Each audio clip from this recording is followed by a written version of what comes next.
are driven. You're the kind of person who doesn't just accept the surface level narrative handed down by mainstream media or legacy institutions. Right. You want to look deeper. Exactly. You want to uncover the hidden histories of our societal pillars.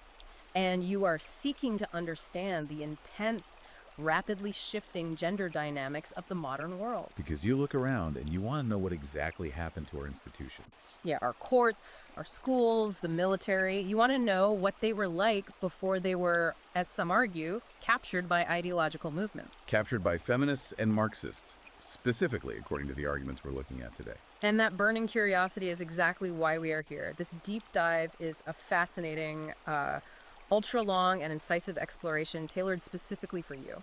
It's crafted especially for those of you seeking to thoroughly understand the foundational arguments of the men's rights and red-pilled manosphere movements. Right.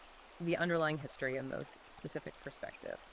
But before we jump into the deep end, I just want to give you a quick reminder to like and subscribe to the show. It really is the best way to ensure you never miss out on these comprehensive, no-holds-barred explorations. It is. So today we are doing a massive, comprehensive review of a highly provocative, intensely debated new ebook. And I highly encourage you, if you want to see the raw data and read the arguments for yourself, check out Amazon Kindle and Google Playbooks to buy this book. And make sure you follow the author's latest updates and essays at Conrad Riker on Substack. Yes, at Conrad Riker on Substack. The source material we are unpacking today is an extensive, heavily researched ebook. It's titled Cuckoldry and Control, The Dark Side of Feminist Sexual Liberation. And that's by Sophie Marie Eve Riker. Right. Our mission for this deep dive is to unpack the book's very extensive, incredibly detailed claims about how modern institutions, stretching from the family court system all the way to academia, And from the military-industrial complex to entertainment media. exactly how they have allegedly been captured and fundamentally re-engineered by feminist and Marxist ideologies. It is a massive text. We're talking hundreds of pages of dense sociological critique. And it pulls absolutely no punches. It really doesn't. But before we start breaking down Chapter 1, we do need to establish a very clear, crucial boundary for you, the listener. This is important. Today's deep dive explores highly politically charged, deeply controversial content. We want to state explicitly, right here at the top, that we are not taking sides. We are not taking sides. We are not endorsing the viewpoints, the political arguments, or the ultimate conclusions of the author.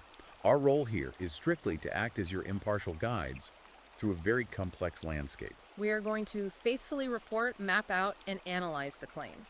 The statistics and the historical interpretations exactly as they are presented in the source text. Right, we're looking under the hood at the mechanics of the argument so you can thoroughly understand the terrain of the specific, highly influential viewpoint. Absolutely. We're here to read the map, not tell you where to build your house. I like that.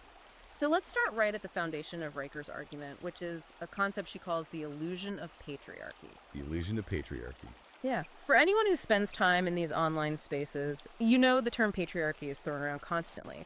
But the book comes right out of the gate attacking the very premise that we live in a male-dominated society. The author essentially calls patriarchy a ghost story. A myth. A convenient catch-all scapegoat used to explain away every conceivable social ill. And she doesn't just, state this as an opinion. She brings in economic data. Very specific data. Yeah, the text cites Forbes 2020 data claiming that women actually control 60% of personal wealth in the United States. Now, I want to pause here because that is a massive number. It's huge. And Riker uses this to pose a really direct, almost mocking question. She asks, if the patriarchy is this omnipotent, oppressive force designed by men for the benefit of men, why aren't men hoarding all the cash? Right. How does the author explain the mechanics of that 60% figure? Well, it's a striking statistic to open a book with, and it serves as the absolute linchpin for her systemic dismantling of mainstream feminist economic narratives. So how does she explain it? To answer your question, Riker explains that while men might occupy the hypervisible CEO roles, The extreme outliers of wealth generation. exactly the outliers, women actually control the vast majority of consumer purchasing power. And crucially, they inherit massive amounts of wealth due to longer life expectancies. Oh, okay. And the book uses this wealth statistic to pivot directly into an attack on probably the most widely cited piece of feminist economic theory, the 77-cent wage gap. Right, because anyone who has debated this knows the 77-cent figure is just an unadjusted median. But what is Riker's specific angle here? Because she brings in economist Claudia Golden, right? Yes, Nobel-winning economist Claudia Golden.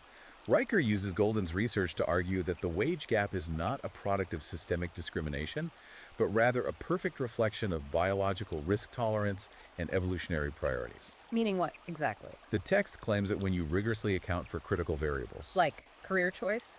specific career choice, tolerance for physical danger, the sheer number of uninterrupted hours worked, and temporal flexibility. When you account for all of that, the wage gap essentially vanishes to within a couple of percentage points. Yes.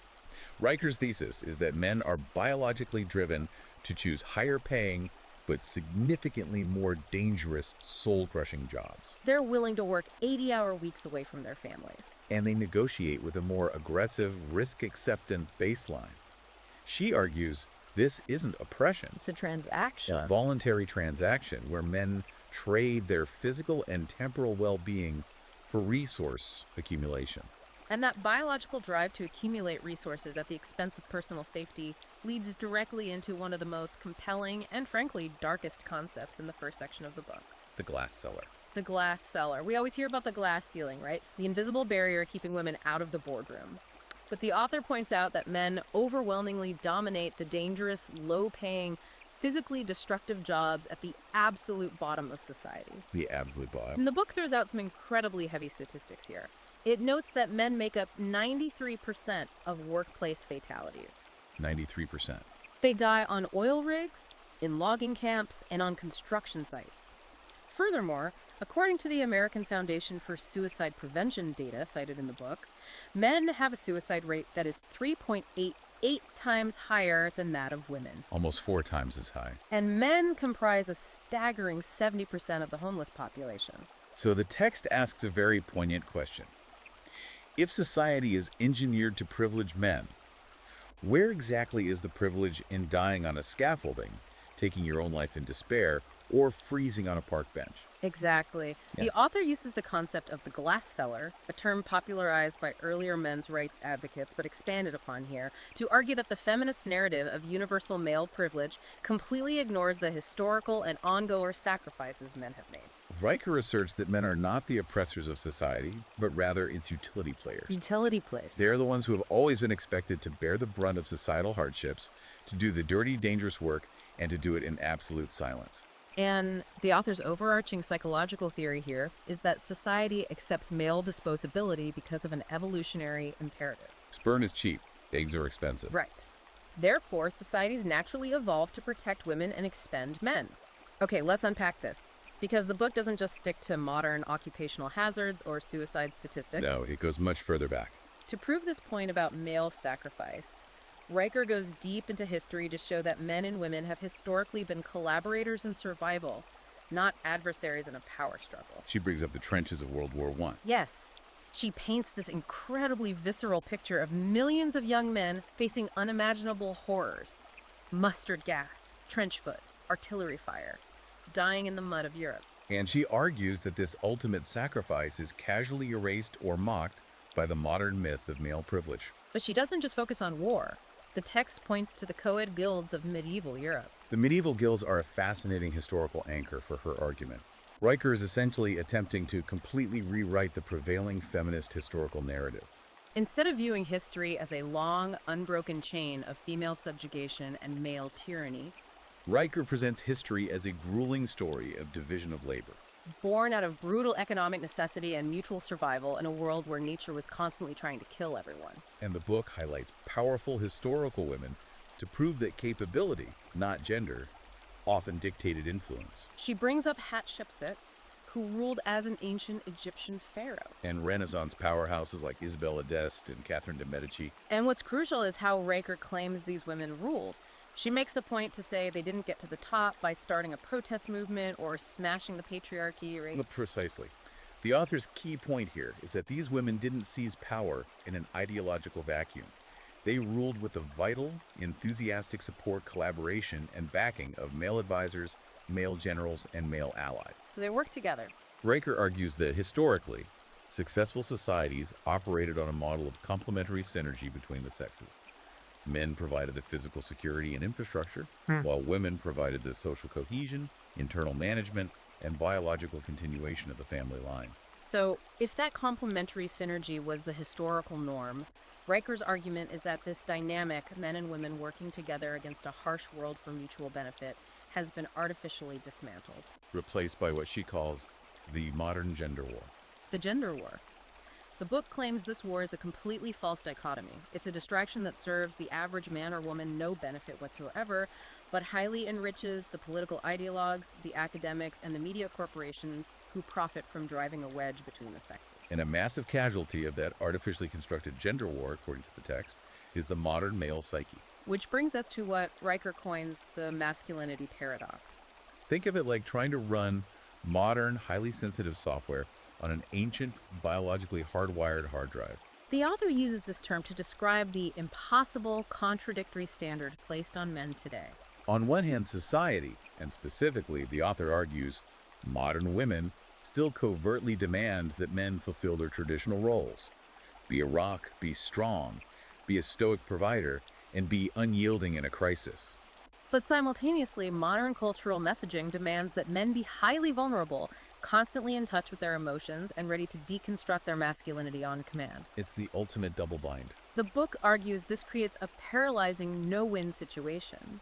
If a man is too stoic, he's labeled toxic and emotionally unavailable. But if he cries and shows true vulnerability, Riker argues, he is often subtly punished for it, losing the respect of his peers or his partner. The text claims this paradox ultimately alienates men from their natural biological strengths. And this alienation really sets the stage for the book's deep dive into what fills that void. The culture of victimhood. The culture of victimhood. The author argues that modern feminism has taken the legitimate historical concept of victimhood and turned it into a massive, highly lucrative, institutionalized industry. It's no longer about seeking justice for actual wrongs. It's a commodity. It is a currency of power and a weapon of control.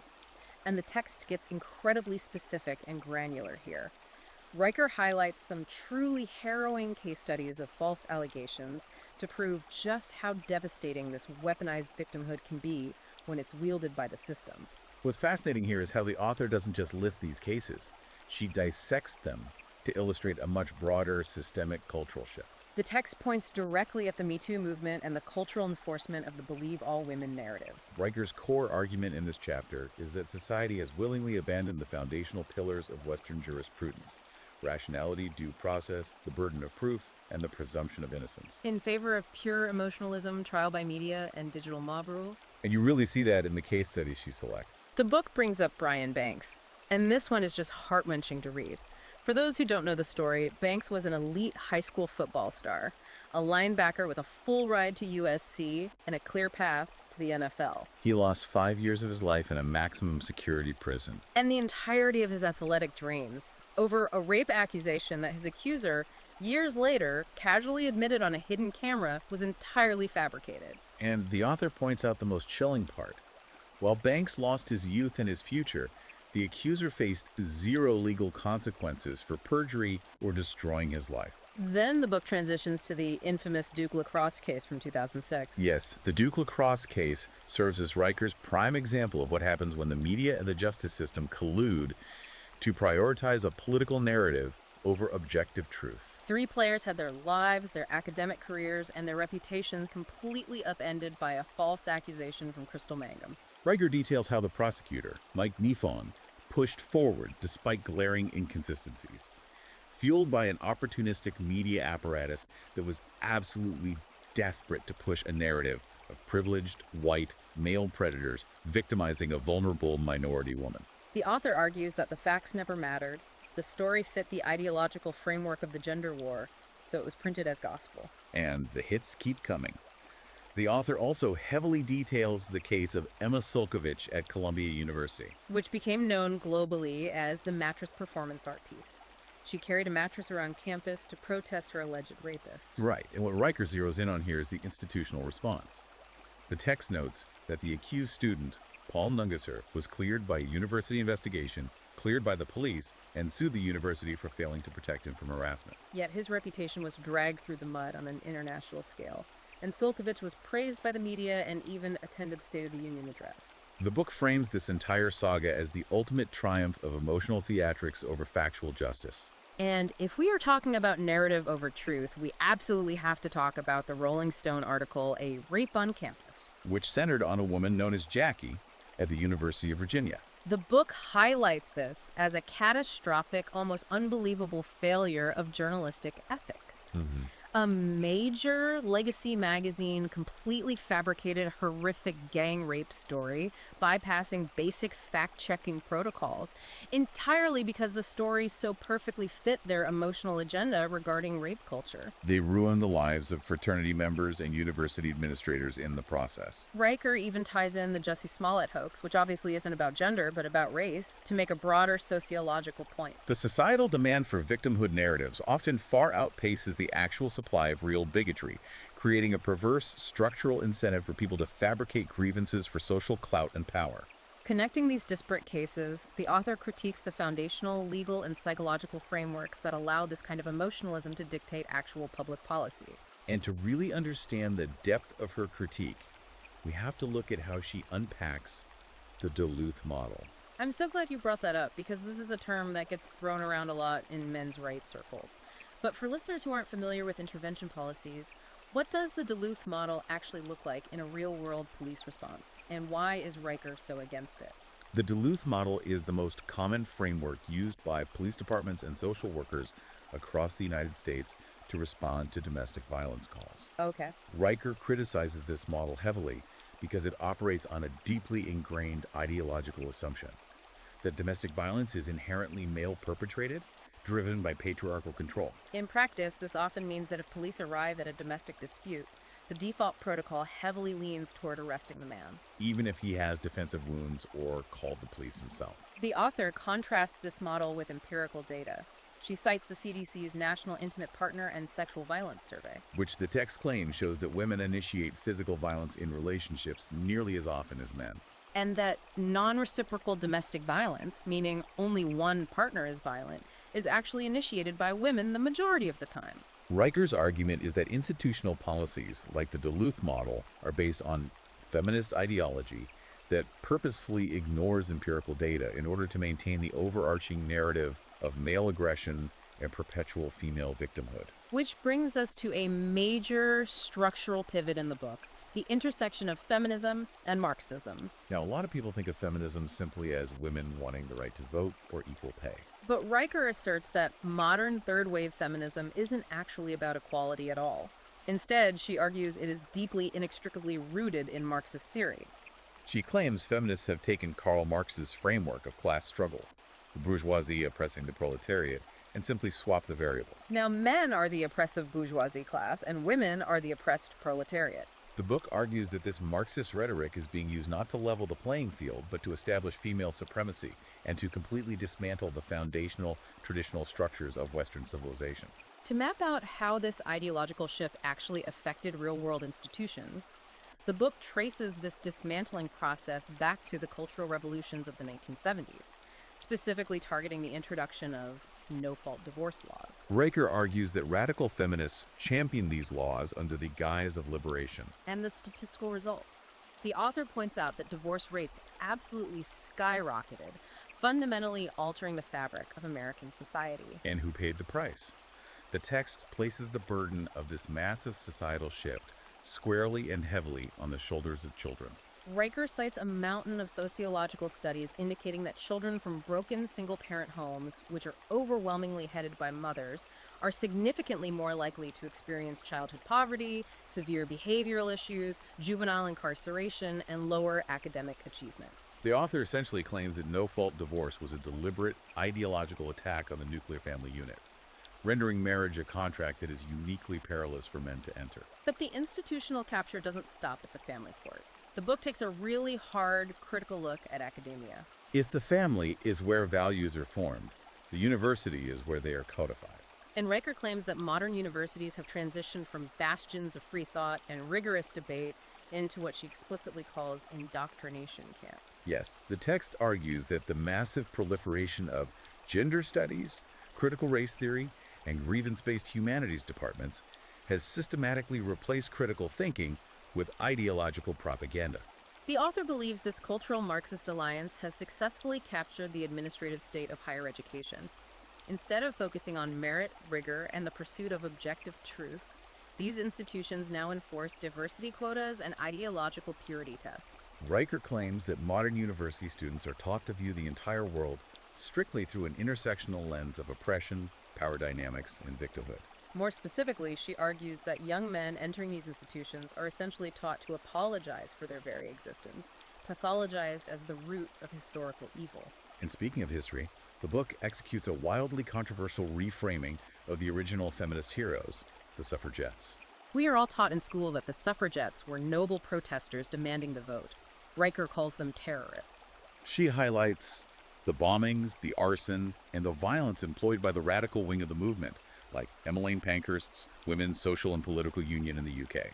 She deliberately contrasts this violent, disruptive agitation with women throughout history who achieved true, lasting historical influence through sheer merit and competence.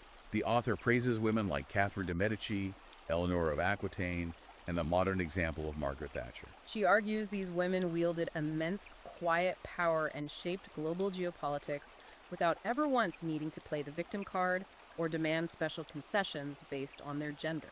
This historical reframing is absolutely central to the author's critique of what she terms the culture of normalized misandry. Riker argues that modern society has been so thoroughly conditioned by feminist media and Marxist academic frameworks that we now accept overt anti-male bias as a totally benign cultural default. It's the water we swim in, so we don't even notice it.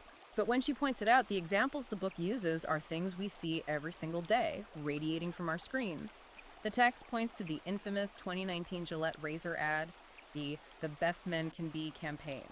Riker dissects this ad, arguing that a corporation took a demographic of loyal male customers and essentially treated them all as latent predators and bullies in desperate need of feminist behavioral correction. She points to the constant exhausting deadbeat dad and the bumbling, incompetent husband tropes that dominate every sitcom and commercial on television, where the wife is always the hyper-competent, eye-rolling voice of reason. And perhaps most disturbingly, she highlights the terrifying normalization of social media trends, like the hashtag #KillMen.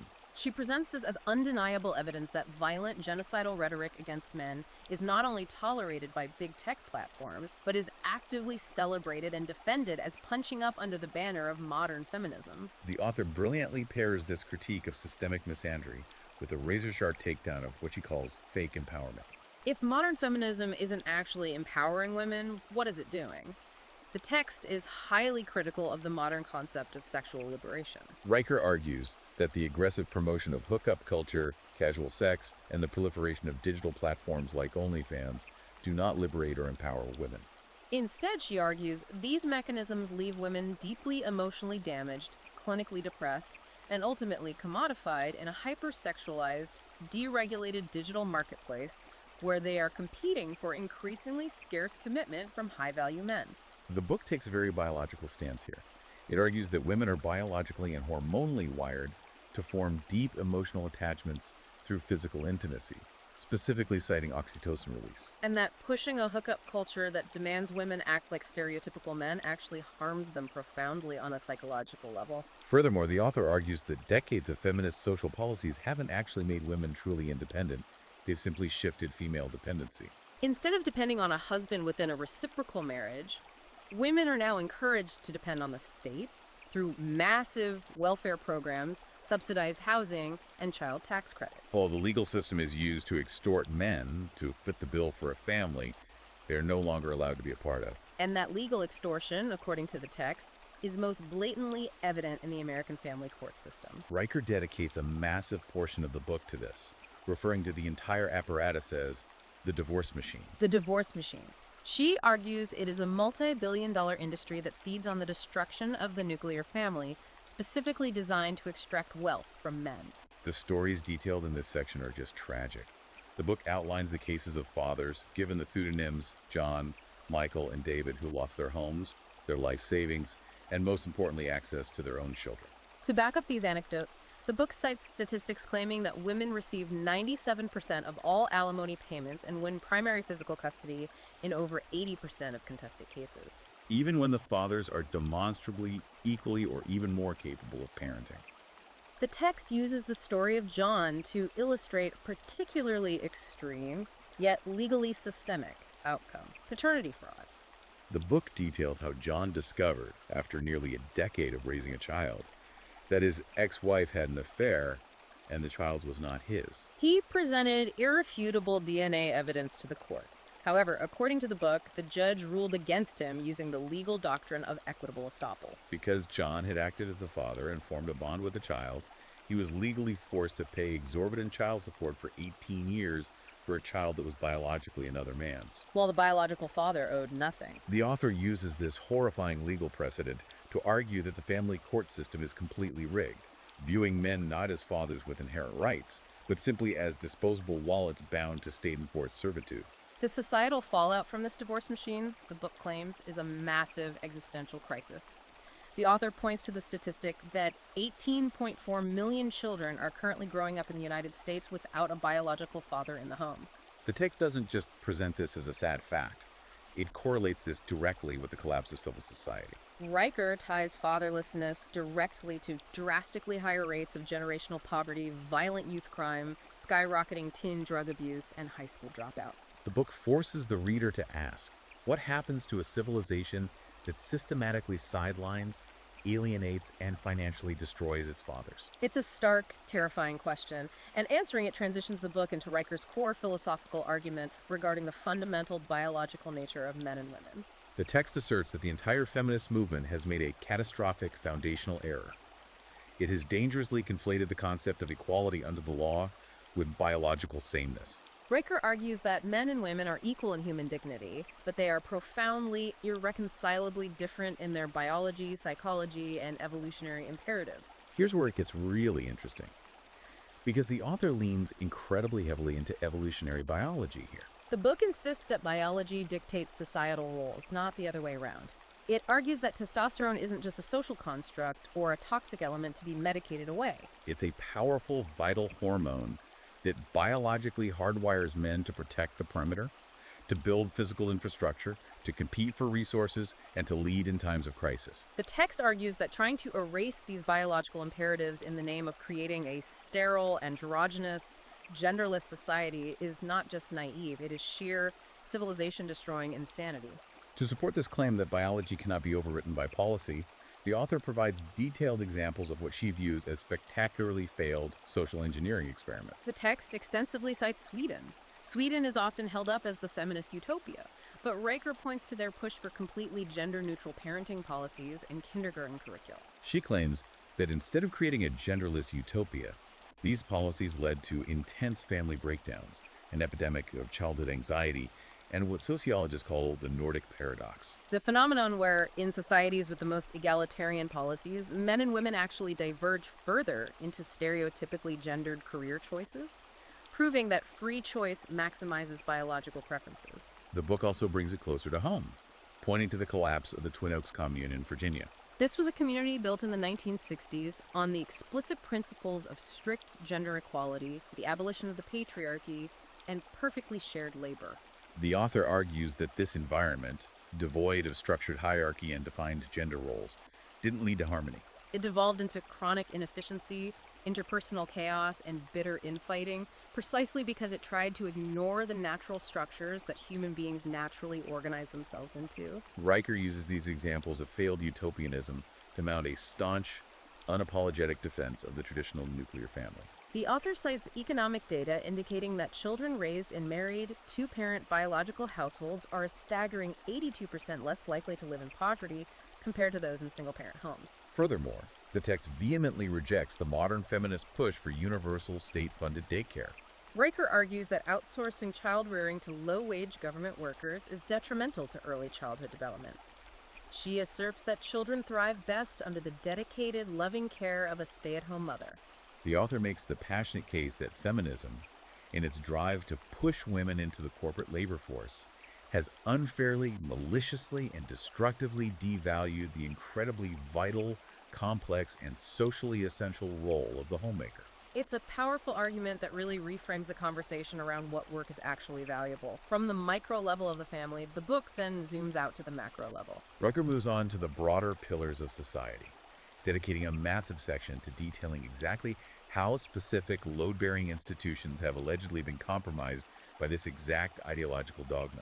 Let's talk about her view on the state of education and science. The author argues that modern education, from grade school up through the Ivy League, has completely abandoned its foundational roots. She points specifically to the loss of the historical Talmudic tradition. For listeners who might not be familiar, the Talmudic tradition of learning, often associated with the Shavruta style of study, is based on rigorous, aggressive debate.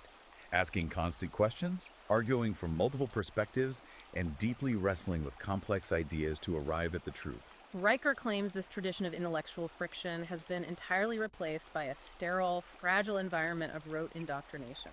She argues that today, questioning the prevailing progressive orthodoxy doesn't start a debate. It gets you canceled, fired, or expelled.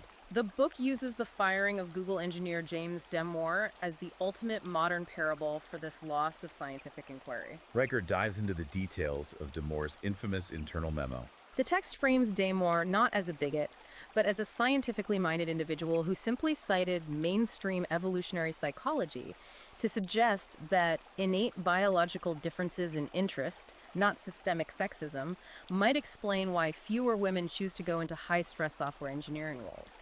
The book argues he was immediately fired by Google, not because his science was wrong, but for ideological impurity. He committed blasphemy against the religion of sameness. The author is absolutely scathing about this, criticizing a society that fires its top engineers for discussing biology, while universities pour millions of dollars into funding absurdities like queer dance theory, while neglecting the rigorous, hard STEM programs that actually build civilization. Building on that, the author tackles the popular academic feminist critique that science is a patriarchal construct designed to oppress women. Riker flips this entirely on its head. The text asks a highly pointed, unanswerable question. If the scientific method and technological advancement are inherently patriarchal, why has this patriarchal science saved exponentially more women's lives through modern obstetrics, antibiotics, and sanitation than any other force in human history? And my favorite example in the whole book. She brings up the humble washing machine. It sounds funny, but it's brilliant. Riker references theories similar to Heinz Rosling's concept of the magic washing machine. She argues that this single scientific invention, conceptualized, engineered, and manufactured overwhelmingly by men, did more to truly liberate women from the back-breaking, time-consuming drudgery of domestic labor than any feminist theory, protest, or gender studies paper ever did. The text claims that modern feminists completely ungratefully ignore the massive technological advancements driven by male engineers and male laborers that actually made modern female independence temporally and physically possible. Riker then pivots her focus to the institution of media, arguing that it has been totally captured by an unholy alliance of corporate sensationalism and identity politics. The author contrasts the modern, clickbait, outrage-driven media landscape and the binge-watching culture driven by platforms like Netflix, which the book claims prioritizes algorithmic engagement and ideological messaging over quality, with forms of media that actually explore true ethical depth and systemic complexity. Right, she's not just complaining about Netflix, she highlights what good media looks like. The book praises shows like HBO's The Wire or Aaron Sorkin's The Newsroom for taking the time to tackle incredibly dense systemic issues with nuance, showing the interconnectedness of poverty, institutions, and human failing without resorting to cheap identity politics. Furthermore, she highlights digital platforms like Khan Academy. She points to Sal Khan's work as providing true, democratic, accessible educational innovation and heavily contrasts it with the bloated, overpriced, ideologically captured administrative state of modern universities. If we connect this critique of education and media to the bigger picture, the final, culminating thematic section of the book addresses what the author sees as the ultimate foundational institutions keeping society from descending into total anarchy: the military, religion, and the arts. The book's stance on the military is uncompromising and stark. Riker views the military not as a venue for social experimentation or equal opportunity employment, but as the literal shield of civilization. Its singular purpose is lethality and the protection of the nation-state. The author brings up a specific, documented 2015 example of a highly qualified male soldier with multiple combat deployments and superior physical scores, who was allegedly explicitly denied a promotion simply so the military command could meet a politically mandated gender quota by promoting a significantly less qualified female colleague. The text argues that this kind of top-down diversity initiative is actively, dangerously weakening meritocracy of the very force that prevents our society from being conquered by less progressive, more ruthless adversaries. Moving from the physical shield of society to its metaphysical foundation, the author tackles the role of religion. Riker argues that the moral, ethical, and transcendent frameworks provided by traditional Christianity and Judaism offer a deeply rooted societal stability that secular feminism and Marxist materialism completely lack. To illustrate the difference between a movement rooted in transcendent values versus one rooted in Marxist grievance, the text contrasts modern identity politics with the civil rights movement of the 1960s. Riker highlights that Dr. Martin Luther King Jr.'s fight for equality was deeply, explicitly rooted in his Christian faith. He appealed to a higher objective moral law and a framework of universal human dignity, arguing that all people are made in the image of God. Riker argues that modern feminism has abandoned this universal framework in favor of a zero-sum, subjective game of power and revenge. And finally, the book touches on how these battles are fought in the subconscious realm of culture, sports, and art. The text uses a fascinating historical example: Coca-Cola's 1930s advertising campaigns featuring Santa Claus. Riker uses this to demonstrate mimetic engineering, how powerfully art and advertising can shape, manipulate, and literally invent cultural norms. The author claims that the feminist-captured media apparatus now uses this exact same power of mimetic engineering to consistently portray traditional masculinity as inherently toxic, framing everyday men as either dangerous villains to be feared or bumbling buffoons to be mocked. The text also references the intense polarization of modern sports, specifically citing Colin Kaepernick kneeling during the national anthem. Riker uses this to show how massive corporate sports leagues have become highly politicized vehicles for progressive messaging. But again, Riker offers a contrast. She contrasts that highly divisive, corporate, top-down political statement with the quiet, grassroots, unifying power of a local father volunteering his time to coach a youth soccer or Little League baseball team. The book argues that these local male role models, working within their communities, provide the true mentorship, the discipline, and the community building that the hyper-politicized feminist narrative actively tries to devalue and erase from public life. So what does this all mean? We've covered a truly massive amount of ground today, unpacking theories from economics to evolutionary biology. Ultimately, Sophie Marie Eve Riker's book is a passionate, uncompromising call to action for its readers. She is urging you to completely reject the artificial gender war, to reject the commodification of victimhood, and to stop apologizing for biological reality. The author is arguing for a deliberate return to a society based on traditional complementary gender roles. She posits that acknowledging, respecting, and valuing the unique, biologically driven contributions of both men and women is not a step backward, but rather the only sustainable path forward to achieve true societal stability, robust families, and lasting civilizational progress. And as we wrap up this incredibly dense deep dive, we want to remind you once more that our primary goal today was to meticulously map out the controversial, specific, and highly detailed terrain of this source material impartially. We've spent this time exploring the deep mechanics, the sociological statistics, and the alternative historical frameworks utilized by the author. Our aim was to allow you to fully understand the architecture of these arguments without us taking a political side or explicitly endorsing the content. But I do want to leave you with one final provocative thought to mull over, something that builds heavily on the text's reliance on evolutionary biology, but pushes it into the future. Let's hear it. If, as the book forcefully claims, our biological imperatives, our hormonal drivers, and our historical precedents so heavily favor traditional complementary gender roles, what happens to a highly advanced, automated technological society if it attempts to completely sever itself from these evolutionary roots? Wow. As we move into an era of artificial intelligence, artificial wombs, and hyper-virtual realities, does human technology eventually override our biological programming, rendering these traditional masculine and feminine roles permanently obsolete? Or, as Riker might argue, is human nature immutable? Will our deep-seated biology inevitably rebel against this technological sterilization, forcing a massive, perhaps violent and painful societal correction back to the historical mean? That is an incredibly profound and slightly terrifying question to chew on as you go about the rest of your day. Thank you so much for joining us for this ultra-long, exhaustive deep dive. We know your time is valuable, and we appreciate you spending it wrestling with these heavy concepts with us. Please, don't forget to like and subscribe to the show right now so we can keep bringing you these deep, unvarnished explorations into the ideas shaping our world. And remember, if you want to read the raw source material for yourself, to see the citations and judge the arguments firsthand, go check out Amazon Kindle and Google Play Books to buy the ebook we reviewed today, Cuckoldry and Control, The Dark Side of Feminist Sexual Liberation. And make sure you follow the author for her ongoing updates, essays, and analysis at Conrad Riker on Substack. Keep learning, keep questioning the narrative, and we'll see you next time.